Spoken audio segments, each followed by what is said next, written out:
మీ ఎలాంటి వ్యాపార ప్రకటనలకైనా వెంటనే మా ఛానల్ సంప్రదించండి. ప్రస్తుతం మనతో పాటు ప్రముఖ ఆధ్యాత్మికవేత్త వేదిక్ ఆస్ట్రాలజర్ గోనుగొంట్ల సురేష్ బాబు గారు ఉన్నారు. గురువుగారితో మాట్లాడేద్దాం. నమస్కారం గురుగారు. మణికంఠ గారు నమస్కారం అండి. గురుగారు, ఫిబ్రవరి మాసం విశేషంగా మిథున రాశి వాళ్ళకి ఈ నెల ఎటువంటి ఫలితాలు ఉంటాయంటారు? ఈ నెలలో మనకి మహాశివరాత్రి ఉంది. పంచగ్రహ కూటమి తాలూకు ప్రభావం వీళ్ళకి ఉన్న ప్లస్ ఉంటుందా, మైనస్ ఉంటుందా? ఎటువంటి జాగ్రత్తలు తీసుకోవాలి ఈ మాసం వీళ్ళు? ఓం గం గణపతయే నమః. స్వర్ణలక్ష్మి నమస్తే అస్తు. పరబ్రహ్మ స్వరూపిణి రాజ్యం దేహి ధనం దేహి సర్వకామాంచ దేహి మే. ఈ వీడియో చూస్తున్న ప్రతి ఒక్కరికి గణపతి దేవుని యొక్క కృప వల్ల ఎలాంటి ఆటంకాలు లేకుండా ఉండాలని, ఈ రాశి ప్రతి ఒక్కరికి స్వర్ణలక్ష్మి అమ్మవారి యొక్క కృపా కటాక్షం కలగాలి, ప్రతి ఒక్కరికి ఆత్మానందం కలగాలి. పరబ్రహ్మ స్వరూపిణి అంటారనమాట. పరబ్రహ్మ స్వరూపిణి అనగా బ్రహ్మతత్వం కలిగి ఉండాలి. ఎప్పుడైతే బ్రహ్మతత్వం కలిగి ఉంటారో ఆనందంగా ఉంటారు. ఫస్ట్ అదేదో కాదు, ఆనందంగా ఉండటమే పరబ్రహ్మతత్వం అని చెప్తూ ఉంటారు. తర్వాత వెంటనే ఈ రాశి వాళ్ళకి ప్రతి ఒక్కరికి రాజ్యం అంటే వీళ్ళకి అధికారంగా ఉండాలి. వీళ్ళంతా సి లెవెల్ పొజిషన్ అవ్వాలి, మిడ్ లెవెల్ పొజిషన్ అవ్వాలి, రాజకీయ నాయకులు అవ్వాలి, గొప్ప గొప్ప రాజకీయ నాయకులు అవ్వాలని చెప్పేసి మనం కోరుకుని, దీంతోపాటు ధనం, విపరీతమైన ధనం వీళ్ళు ఇంటి నిండా ఉండాలి. అంతేకాకుండా సర్వకామార్థ సిద్ధియే. ఈ ప్రతి ఒక్కరికి ప్రతి ఒక్క కోరిక, ఎలాంటి చిన్న కోరికనా కానీ అమ్మవారి వాళ్ళ కృప కటాక్షం వల్ల వాళ్ళకి ఆ కోరికలన్నీ నెరవాలని చెప్పేసి మిథున రాశి వాళ్ళతో హ్యాపీగా ఉండాలని మనం కోరుకున్నామండి.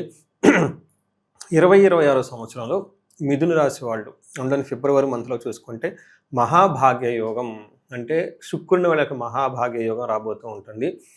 చక్కగా అనుకోని విధంగా ఆపర్చునిటీస్ అన్నీ కలిసి వస్తాయి.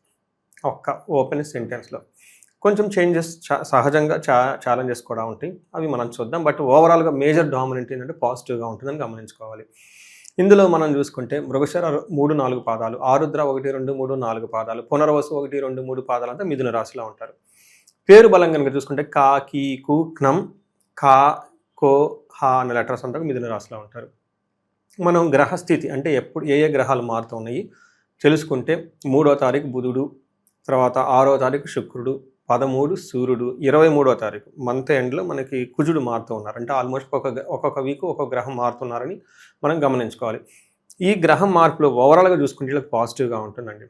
కొన్ని గ్రహాలు కొన్ని ఛాలెంజెస్ కూడా విసురుతూ ఉంటాయి. అవేందో మనం తెలుసుకుంటే జాగ్రత్తగా ఉండి సరిపోతుంది.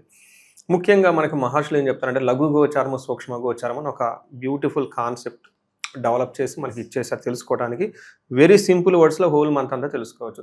సంస్కృతంలో ఉన్న బ్యూటీ ఏంటంటే చిన్న చిన్న వర్డ్స్లో పెద్ద పెద్ద మీనింగ్స్ అన్నీ అందులో ఉంటారు. సూత్రాలు అంటారు.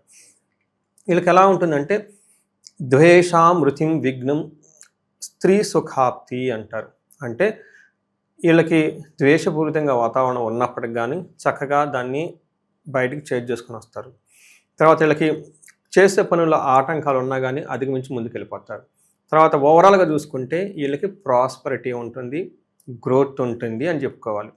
ఇది ఓవరాల్గా మనకి 3 ముక్కల్లో చూసుకుంటే అంటే గ్రోత్ ఉంటుంది, చక్కగా ఉంటారు, అయితే ఆటంకాలు ఉంటాయి, ఓవర్ చేసుకుని వెళ్ళిపోతారు. వీళ్ళ చుట్టూ ద్వేషించబడే వాతావరణం ఉంటుంది. అంటే వీళ్ళ ఎదుగుదల చూసి ఆబ్వియస్లీ సహజంగా ఎదిగినప్పుడే వస్తారు, లాగుండి ఎందుకు వస్తారు? మనకి లేనప్పుడు అందరు చూసి పారిపోతారు, ఉన్నప్పుడే కదా వచ్చేది. ఏదో విధంగా వీళ్ళని పాడు చేసి పోదాం, ఏదో ఒక నిందలేద్దామని చూస్తూ ఉంటారు కదా. కాకపోతే వీళ్ళది మిథున రాశి కదండి, ఇంటెలిజెంట్, బుధుడు అధిపతి, అంత ఈజీ పీపుల్ కాదు వీళ్ళు, చాలా షార్ప్ పీపుల్ వీళ్ళు. అందుకని సూర్యుడు వీళ్ళకి 9వ స్థానంలో ఉంటే వెరీ ఇంట్రెస్టింగ్గా ఉంటుందండి. ఈ రాశి వాళ్ళందరూ నాలుగు తెలుసుకోవాలి. సూర్యుడు 9వ ఇంట్లో ఉంటే ఏమవుతుందంటే పాపం నిందాపరాధ అంటే వీళ్ళు ఏ తప్పు చేయరు, వీళ్ళ మీద నిందలేస్తానికి రెడీగా కూర్చొని ఉంటారు జనాలు. ఇది గమనించుకోవాలి. 2 కలహం నిర్దోషచ్చ, వీళ్ళు ఎలాంటి దోషం ఉండదు కానీ కావాలని చెప్పేసి గొడవ పెట్టుకునే వాళ్ళు ఉంటారు. ధనక్షయ, ఈ టైంలో ధనాన్ని కోల్పోయే అవకాశం ఎక్కువగా ఉంటుంది, కొంచెం జాగ్రత్తగా ఉండాలి. బట్ ఏదైనా కనుక పని చేస్తే మంచి ఉద్దేశంతో చెయ్యాలి అని అనుకుంటే దానికి సరైన గుర్తింపు రాదు. ఇంకా కొంచెం జాగ్రత్తగా ఉండాలి. ఎందుకంటే మిమ్మల్ని కాసుకొని కూర్చున్న వాళ్ళు మిమ్మల్ని అదేదంటా చూడండి, గోతిగాడ నక్క దాకా గొంతు దాకా ఉన్నట్లు వీళ్ళ చుట్టూ జనాలు ఉంటారు. కొంచెం ఈ మంత్ గమనించుకుంటూ ఉండాలి, చాలా సైలెంట్గా ఉండండి. కానీ ఓవరాల్గా వీళ్ళకి మంచిగా జరుగుతుంది, అది మాత్రం కంక్లూజన్. అయితే కుజుడు ఏం చేస్తున్నాడంటే మిక్స్డ్ రిజల్ట్ ఇస్తున్నారు. ఈయన ఫస్ట్ వీళ్ళకి ధనాన్ని ఇస్తాడు, విజయాన్ని ఇస్తాడు, ఇంకేం కావాలండి? అయితే అంతటా మనం ఆగం కదండి. పక్కన వాళ్ళు ఏమనుకుంటున్నారు కూడా చాలా క్యూరియస్ ఉంటుంది ప్రతి ఒక్కరికి, మనిషికి అందరికీ ఉంటుంది, నాకు ఉంటుంది. పక్క ఆస్ట్రాలజర్లు ఎలా చెప్తున్నారు, వాళ్ళ వ్యూస్ ఎలా వస్తున్నాయి, సహజం కదండి ఉంటుంది. ఇక్కడ ఏమవుతుందంటేనండి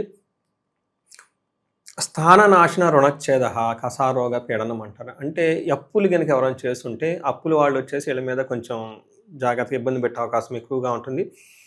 అనుకున్న పొజిషన్లో వీళ్ళని కిందకి దించాలనే ఆలోచనతో ఏమవుతుందంటే కార్యసానిహాత్ అనుకున్న దాంట్లో వీళ్ళకి కొంచెం ఇబ్బంది పెట్టాలని చూసేవాళ్ళు ఎక్కువ ఉంటారు. ఇది కొంచెం గమనించుకోవాలి. ఇందాక ఫస్ట్లో మీకు చెప్పాను మహాభాగ్య యోగం పట్టబోతుంది అని. ఎందుకు అన్నానంటే శుక్రుడు 9వ స్థానంలో ఉంటే మహాభాగ్య యోగం అంటారు జన్మజాతకంలో. గోచారంలో కూడాను చక్కగా ఉంటుంది. శుభగ్రహాలు 9వ స్థానంలో ఉంటే గురువులు మాట వింటారు, ఆధ్యాత్మిక బాగుంటారు, ఫాదర్గా బాగుంటుంది, తీర్థయాత్రలు చేస్తారు, గుళ్ళు తిరుగుతారు. చూడండి భాగ్యం అంటే అదే కదండి, ఇంకేముంటుందండి? భాగ్యం అంటే లక్ ఏంటంటే ఎల్లని చూస్తే కదా, ఇంక అంతమించిన అదృష్టం ఏముంటుందండి? ఎవ్రీడే మీ మొహమొహాలు చూసుకునేది ఏముంటుంది? దేవుడి మొహం చూస్తే కదా అదృష్టం ఉండేది. అందుకని వీళ్ళకి వస్త్రలాభం ఉంటుందంట, మహా ఆరోగ్యం ఉంటుందంట, గురుభక్తి ఉంటుందంట, ధర్మ కార్యాలు చేస్తూ ఉంటారంట ఈ టైంలో. అంతేకాదు చిత్తశుద్ధి. చూడండి ఎప్పుడైనా చిత్తం కరెక్ట్గా ఉంటే అన్నీ కరెక్ట్గా ఉంటాయండి. మహాభాగ్యం ఎప్పుడు వస్తుందంటే మనసులో ఏడుతో కూర్చొని ఏడ్చుకుంటూ ఉండాలి, అస్సలు రాదండి. నా దగ్గర కొంతమంది క్లయింట్స్ వస్తుంటారు, వాళ్ళ జాతకంలో చూస్తే సూపర్ ఉంటుందండి, కానీ వాళ్ళ మైండ్ అంతా కరప్టెడ్గా ఉంటుంది. నేను అది చేసాను పోయింది, ఇది చేసాను పోయింది, ఇది కలిసి రాలేదు, అది కలిసి రాలేదు, ఇది అన్ని. బట్ నేను కొన్నిసార్లు క్వశ్చన్ అడుగుతా, పెళ్ళయిందా? అయ్యింది. పిల్లలు ఉన్నారా? ఉన్నారు. జాబ్ ఉన్నారా? ఉంది. ఫాదరు బాగున్నారు. చుట్టాలు బాగున్నారా? బాగున్నారు. ఇంకా ప్రాబ్లం ఏంటి? అన్నీ ఉన్నాయి కదా, ఇంకేం కావాలి? కానీ వీళ్ళన్నీ లేనట్టు ఫీల్ అయిపోయి తెగ బాధపడిపోతుంటారు అనమాట. వీళ్ళు కొంతమంది. అందుకని ఎప్పుడు ఇంట్యూషన్ క్లీన్గా ఉంటే, హ్యాపీగా ఉంటే, బ్లిస్ఫుల్గా ఉంటే అన్నీ వచ్చేస్తాయి అనమాట. ఏడ్చుకుంటూ కూర్చున్న వాళ్ళకి ఏడిపే వచ్చేస్తుంది. అందుకని అభిష్టార్థ అనుకున్న పనులను చక్కగా చేసుకుంటూ ఉంటారు. ఇంకొక ముఖ్యమైన విషయం, లవ్, రొమాన్స్ చాలా ఇంపార్టెంట్ కదండి. సో ఇలా రిలేషన్షిప్స్ ఏదైనా కొన్నా వాళ్ళకు కూడా చాలా చక్కగా ఉంటుంది. ఒక స్టెప్ వాళ్ళ ఈ లవ్ రిలేటెడ్ మ్యాటరు లేదంటే మనం ఉంటే నెక్స్ట్ స్టెప్ ముందుకు వెళ్ళిపోయే అవకాశం ఎక్కువగా ఉంటుంది. పెళ్ళి వాటికి సంబంధించి ఇంకా లాంగ్ రన్ కమిట్మెంట్లు ఏమైనా ఉంటే ఈ టైంలో వీళ్ళకి చాలా బాగుంటుందని గమనించుకోవాలి. ఇది మనం ఓవరాల్గా చూసుకుంటే ఈ రాశి వాళ్ళకి బాగుందని చెప్పుకోవాలి. ఓకే. ఇక ఈ రాశిలో ఏ నక్షత్రాలు ఉంటారు, వాళ్ళకి ఎలా ఉండదు? ఇది మనం నక్షత్రాలు మృగశిర, ఆరుద్ర, పునర్వసం చక్కగా చెప్పుకున్నామండి. వీళ్ళకి ఈ రాశులు వాళ్ళకి చూసుకుంటే మృగశిర వాళ్ళకి, ఆరుద్ర వాళ్ళకి, పునర్వసు వాళ్ళకి గాయాలయ్యే అవకాశం ఎక్కువ ఉంటుంది. కొంచెం జాగ్రత్తగా ఉండాలి. అలానే కాకుండా సుఖ నాశనం అని చెబుతారు. శత్రువులు ఉంటారు కాబట్టి న్యాచురల్గా ఇంకెక్కడ ఉంటుందండి. అంటే అవన్నీ బై ప్రొడక్ట్స్ ఆఫ్ అందులో మనం చెప్పుకోవచ్చు. బట్ ఓవరాల్గా చూసుకుంటే సక్సెస్ఫుల్గా ఉంటుంది, విజయం ఉంటుంది, అన్ని పనులు చేసుకుంటూ ఉంటారు. ఒక్క విషయంలో మాత్రం కొంచెం జాగ్రత్తగా ఉండాలి. అతిగా భయపడుతూ ఉంటారు. కొంచెం ఎక్కువగా ఏదైనా జరిగితే భయపడని అవసరం ఏం లేదు, అంతా ఓవరాల్గా బాగుంటుంది. ఈ టైంలో ఫారిన్ వెళ్ళాలనుకున్న వాళ్ళకి, లేదంటే అవుట్ స్టేషన్కి వెళ్ళాలనుకున్న వాళ్ళకి, ట్రాన్స్ఫర్కి వెళ్ళాలనుకున్న వాళ్ళకి బాగుంటుందని గమనించుకోవాలి. ఇంకా ఎటువంటి పరిహారాలు చేసుకుంటే బాగుంటుంది? అలాగే మనకి ఎగ్జామ్ సీజన్ నడుస్తుంది, స్టూడెంట్స్ కూడా వాళ్ళు అనుకున్న ఫలితాలు వాళ్ళకి దక్కాలంటే ప్రత్యేకంగా ఏమైనా పరిహారం వాళ్ళకు కూడా తెలియజేయండి. సో బాగా మంచిది రిమైండ్ చేశారండి నాకు. I appreciate. ఎందుకంటే సమయానికి కూడా, అందుకని యాంకర్ ఉండాలంట, లేదంటే మేము చెప్పలేం. టయానికి మనం చూసుకున్నారనుకోండి, ఇది ఎగ్జామ్స్ టైం, మా బాబు కూడా చదువుతున్నాడు.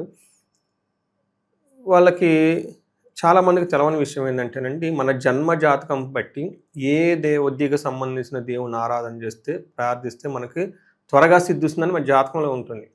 ముఖ్యంగా 3 రకాల దేవతలు చూస్తుంటాను. ఒకరికి మేధా దక్షిణామూర్తి శివతత్వం, హయగ్రీవ స్వామి విష్ణుతత్వం, విష్ణు. తర్వాత వచ్చేటప్పటికి అమ్మవారికి సంబంధించి నీలా సరస్వతి దేవిని పూజిస్తూ ఉంటాడు. అది వెరీ క్విక్గా మనకు వచ్చేస్తుంది అనమాట రిజల్ట్. అయితే ఎవరే చూడాలి, జాతకం చూపించుకుంటే మనకు తెలిసిపోతుంది. ఒకసారి జాతకం చూపించుకున్న తర్వాత ఆ పర్టికులర్ గ్రహానికి సంబంధించిన మూల మంత్ర జపం చేయించడం, అభిషేకం చేయించడం, హోమం, ఈ 3 సీక్వెన్స్, అలానే దానం కనుక ఏమన్నా ఇప్పించగలిగితే చక్కగా వెరీ క్విక్గా సిద్ధిస్తుంది.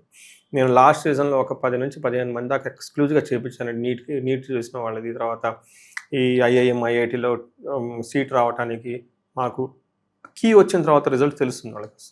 అవి చూసుకొని స్పెషల్ పూజలు చేయించుకొని ఇవన్నీ చేయించుకున్న వాళ్ళకి చాలా హ్యాపీగా మంచి పాజిటివ్గా మెసేజ్ పెట్టారు. మేము వచ్చిందని ఎక్స్పెక్ట్ చేయలేదండి, కానీ వచ్చిందండి, థ్యాంక్స్ అండి పూజలు చేయించారని.